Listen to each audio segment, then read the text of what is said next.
Hello అండి. ఈరోజు healthy tasty breakfast recipe ఆపాలు చూపిస్తున్నాను.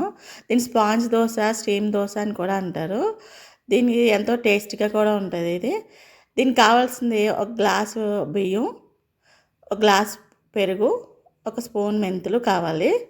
బియ్యాన్ని శుభ్రంగా కడుక్కొని ఒక కప్పు పెరుగు, ఒక స్పూన్ మెంతులు సరిపడా వేసుకుని బియ్యం మునిగేంత వరకు పెరుగు కానీ చికెన్ మజ్జిగ కానీ మీ దగ్గర ఏదో ఉంటే అది వేసుకుని బియ్యం మునిగేంత వరకు ఉంచండి. మెంతులు కూడా వేసి కలిపేసుకుని బియ్యం ఒకవేళ పెరుగు సరిపోతే కొంచెం వాటర్ అన్నా వేసుకోవచ్చు. పూర్తిగా మునిగేంత వరకు కొంచెం తడిగా కంప్లీట్గా అయ్యే వరకు ఉంచండి. ఉంచిన తర్వాత దీన్ని ఒక 4-5 అవర్స్ పక్కన పెట్టేసుకోండి.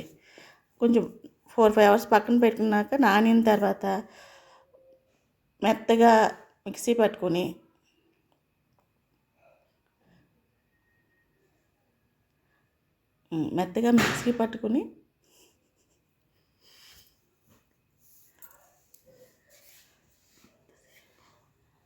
ఇది టైం కూడా ఈజీగా తొందరగా అయిపోద్ది. దీనికి ఆయిల్ కూడా ఎక్కువ పట్టదండి. దీనికి హెల్దీ కూడా. ఎప్పుడైనా మన ఇంట్లో ఎక్కువ పెరుగు మిగిలిపోయినా దీన్ని బియ్యంలో నానబెట్టుకుని ఈజీగా వేసుకోవచ్చు. దీనికి ఇంకేం అవసరం ఉండదండి.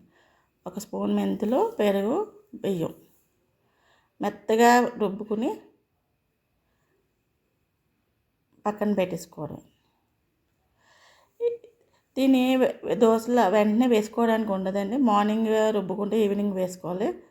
ఈవినింగ్ రుబ్బితే మార్నింగ్ ఎలా 4-5 అవర్స్ అయినా మినిమమ్ 4-5 అవర్స్ అయినా నానబెట్టుకున్న తర్వాత సాల్ట్, కొంచెం సోడా వేసి కొంచెం వాటర్ వేసుకుని మరీ చిక్కగా కాకుండా మరీ పలుచగా కాకుండా మీడియం బ్యాటర్ చూసుకోవాలండి. ఒకవేళ సరిపోతే కొంచెం వాటర్ వేయాలి. ఎక్కువ వేసేసుకోకుండా పలుచగా అయిపోతుంది. తర్వాత ఒక పాన్ తీసుకొని దాని మీద కొంచెం ఆయిల్, ఎక్కువ అవసరం ఒక 1/2 స్పూన్ 1 స్పూన్ ఆయిల్ వేసి ఈ పిండిని దోశలాగా స్ప్రెడ్ చేయకూడదండి. జస్ట్ లైట్గా స్ప్రెడ్ చేసేసి వెంటనే మూత పెట్టేయాలండి. ఇది స్టీమ్ దోశ కాబట్టి వెంటనే మూత పెట్టేయాలి. మూత పెట్టి మీడియం ఫ్లేమ్లో ఉంచుకోవాలండి. హైలో ఉండకూడదు, లోలో ఉండకూడదు, మీడియంలో ఉంచితే దీన్ని ఒకవైపే ఉంచాలండి. రెండు వైపు తిరగ అవసరం లేదు. వెంటనే ఈజీగా రెడీ అయిపోతుంది. Very tasty easy breakfast recipe ఆపాలు. Thank you.